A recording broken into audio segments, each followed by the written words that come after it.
पढ़ लिया था हमने, स्टार्टिंग में किया था। तो अपने स्टार्टिंग में क्या पढ़ा था कि टेंस 3 तरीके का होता है, present tense, past tense, future tense. Present tense जो है वो 4 तरीके का होता है। प्रेजेंट सिंपल टेंस, जिसको हम प्रेजेंट इंडेफिनाइट टेंस भी बोलते हैं। दूसरा प्रेजेंट कंटिन्यूअस टेंस, तीसरा प्रेजेंट परफेक्ट टेंस और चौथा प्रेजेंट परफेक्ट कंटिन्यूअस टेंस। आज जो हम बात करेंगे रूल 1 की, रूल 1 के लिए हम क्या पढ़ेंगे, प्रेजेंट सिंपल टेंस को। तो प्रेजेंट सिंपल टेंस के बारे में हम बात करेंगे कि हम एक्चुअली पहचानेंगे कैसे कि प्रेजेंट सिंपल टेंस कौन सा है, कैसे है, ठीक, उसके हम आइडेंटिफाई कैसे करेंगे। तो सबसे पहले फर्स्ट ऑफ ऑल हम देखते हैं कि अगर किसी भी सेंटेंस में, जैसे हिंदी का कोई सेंटेंस है, अगर हम बातें करते हैं अपनी भाषा में, अपनी लैंग्वेज में, हिंदी लैंग्वेज में, हमने बोला वह जाता है, वह खाता है, वह आता है, वह काम करता है, वो पढ़ता है, वह खत लिखता है, इस तरह का, जिसमें देख रहे हो कि आप वाक्य के अंत में यानी कि सेंटेंस के आखिरी में तो आ रहा है। तो जहाँ पे हिंदी वर्णमाला का तो आए, ते, ती, तो, ते अगर आता है, इस तरह का कुछ वर्ण आता है, तो हम बोलेंगे कि यह प्रेजेंट सिंपल टेंस है। जैसे मैंने बोला राम स्कूल जाता है।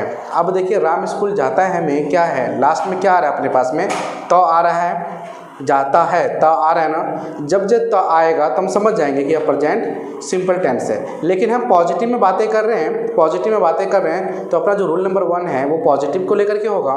तो पॉजिटिव में बातें करने के लिए अपन क्या करेंगे, सिर्फ सिंपल स्टेटमेंट में जाएंगे।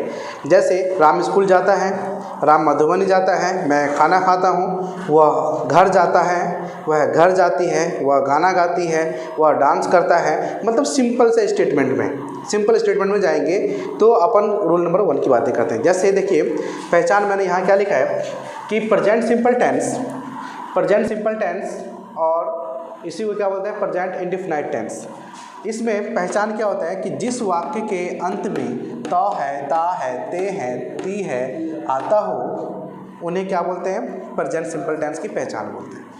एग्जाम्पल जैसे देखिए राम स्कूल जाता है, राम स्कूल जाता है में ये तो दिख रहा है, ये इसकी पहचान है, आइडेंटिफाई करेंगे हम। इसका जो राम स्कूल जाता है, इसका हम ट्रांसलेट करें तो क्या आ जाएगा, राम गोज़ टू स्कूल। लेकिन अभी हम समझेंगे कैसे होगा।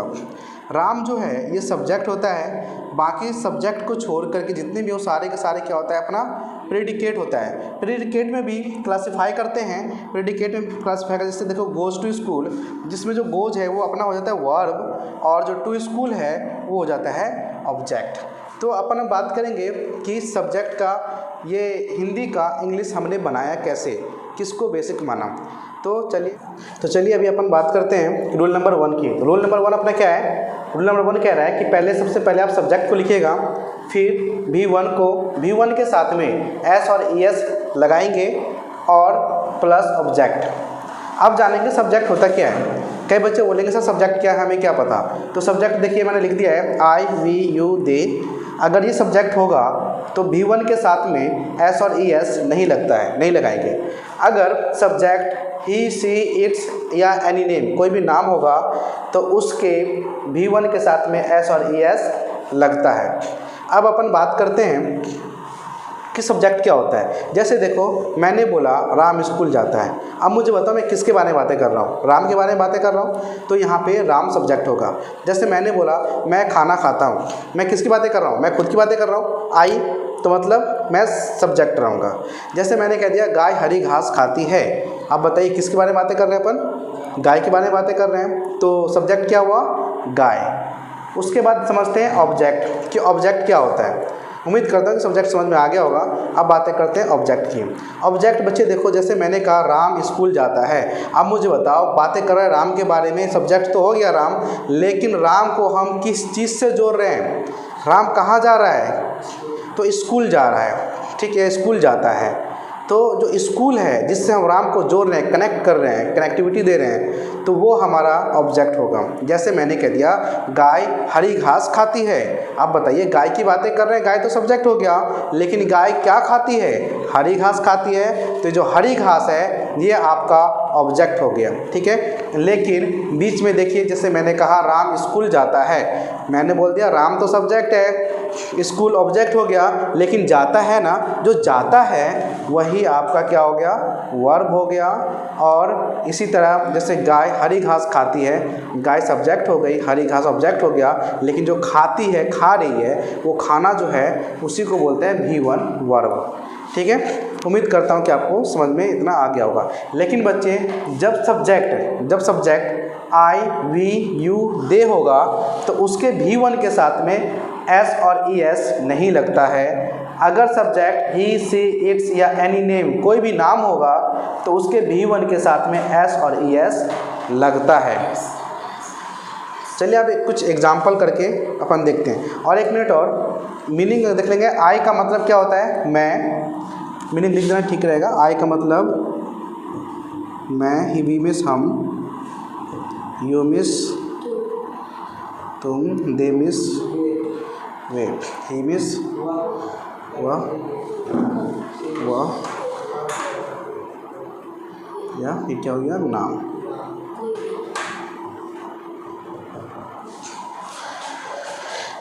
आई मिस मैं, वी मिस हम, यू मिस तुम, they miss way, he miss वह लड़का के लिए, सी मिस वह लड़की के लिए, इट्स मिस यह, एनी नेम का मीन्स कोई भी नाम। अब कुछ करते हैं एग्जाम्पल से डॉट अपना क्लियर होगा। चलो बच्चे अब कुछ एग्जाम्पल करके देखते हैं। जैसे देखते हैं इसमें लिखा हुआ है राम स्कूल जाता है। राम स्कूल जाता है में क्या सब्जेक्ट क्या हो गया, इसमें अपना सब्जेक्ट हो गया राम। तो सबसे पहले रूल क्या कहता है, रूल नंबर 1 क्या कहता है, सबसे पहले सब्जेक्ट को लिखो। सब्जेक्ट क्या आपका राम है, लिख दोगे आप राम। अब बताइए इसमें ऑब्जेक्ट क्या है, राम के बाद क्या आता है V1 के बाद ऑब्जेक्ट। तो अपन देखिए राम सब्जेक्ट तो मिल गया, लेकिन ऑब्जेक्ट क्या होता है, स्कूल। टू स्कूल अपना हो गया ऑब्जेक्ट, तो लिख देंगे टू स्कूल। अब बताइए राम और स्कूल, राम स्कूल के बीच में क्या हो रहा है, जा रहा है, तो जाना का क्या हो गया गो। लेकिन सब्जेक्ट राम है, कोई नाम है, तो इसके V1 के साथ में, वर्ब के साथ में, गो के साथ में S या ES लगेगा। तो यहाँ पे क्या लग जाएगा, ES लगेगा। तो क्या हो गया, राम गोज टू स्कूल। इसी तरीके से देखो राम खेलता है, तो सब्जेक्ट क्या है इसमें राम, और ऑब्जेक्ट क्या है खेलना। उसमें ऑब्जेक्ट कुछ है ही नहीं, क्या खेलता है हमें नहीं पता, लेकिन इसमें वर्ब है खेलना। तो क्या हो गया, राम प्लेज। अब देखिए इसी तरीके से वह जाता है, मतलब वह मीन्स क्या होता है ही, सब्जेक्ट हो गया आपका ही, जाना का क्या हो गया गोज। इसी तरीके से वह खाता है ही, खाना, खाता मतलब क्या है, खाता वर्ब हो गया, क्या खाता है हमें नहीं पता। अगर कुछ खा रहा होता तो हम लिखते उसको, ऑब्जेक्ट को लिखते, लेकिन जो खाता है सिर्फ वर्ब है, तो हो जाएगा अपना सिंपल सा ही ईट्स। हम जाते हैं मतलब वी गो, और दे गो। आपने देखा होगा बच्चे, आपने क्या देखा यहाँ पे, देखो ध्यान से, आपने लिखा राम गोज टू स्कूल, मतलब राम यहाँ पे सब्जेक्ट है, तो इसके V1 के साथ में आपने ES लगाया, लेकिन यहाँ पे राम सब्जेक्ट है और यहाँ पे वर्ब है, तो आपने S लगाया। तो सबसे बड़ा कन्फ्यूजन होता है कि हमें कैसे पता चले कि S किसके साथ लगाना है और ES किसके साथ में लगाना है। ठीक है, अभी बात करेंगे। लेकिन अब यहाँ देखिए सेम चीज़ है, ही के साथ में ES लगा और यहाँ पे ही के साथ में S लगता है सिर्फ। उसके बाद में सब्जेक्ट जब V आ जाता है तो वर्ब के साथ में कुछ भी नहीं लगता, S या ES नहीं लगता है। इसी तरीके से जब सब्जेक्ट दे आ जाता है तो उसके वर्ब के साथ में S और ES नहीं लगता है। लेकिन बच्चे हमें यहाँ पे ध्यान देना है कि हमें कैसे पता चले कि हम कहाँ पे S लगाए, कहाँ पे ES लगाए। आपने तो ये देख लिया कि जब subject he, she, its name हो, कोई भी नाम हो, तो उसके वर्ब के साथ में क्या आएगा, S और ES लगेगा। लेकिन हमें नहीं पता कि S किसके साथ लगाना है और ES किसके साथ लगाना है। ध्यान रखना कि जब, तो बच्चे देखो हम पहचानेंगे कैसे, जब सब्जेक्ट आई, वी, यू, दे, इनको छोड़ के सब्जेक्ट अगर ही, सी, इट्स या कोई नाम होगा तो उसके वर्ब के साथ में हम S और ES लगाएंगे, ये तुम्हें पता है। लेकिन S कब लगाएंगे, ES कब लगाएंगे, उसके बारे में जानना है। तो देखो जब वर्ब का आखिरी लेटर वर्ब का आखिरी letter s double s s h c h x o z हो तो उसके साथ में हम क्या लगा देंगे, ई एस लगा देंगे, बाकी के साथ में एस लग जाएगा। जैसे एग्जाम्पल देखो आपके सामने में है कि राम गोज। आप देखो अगर मैं ई एस को मिटा दूँ तो ये वर्ब है, ये क्या है अपना वर्ब है, लेकिन वर्ब का आखिरी लेटर देखो यहाँ पे क्या है ओ।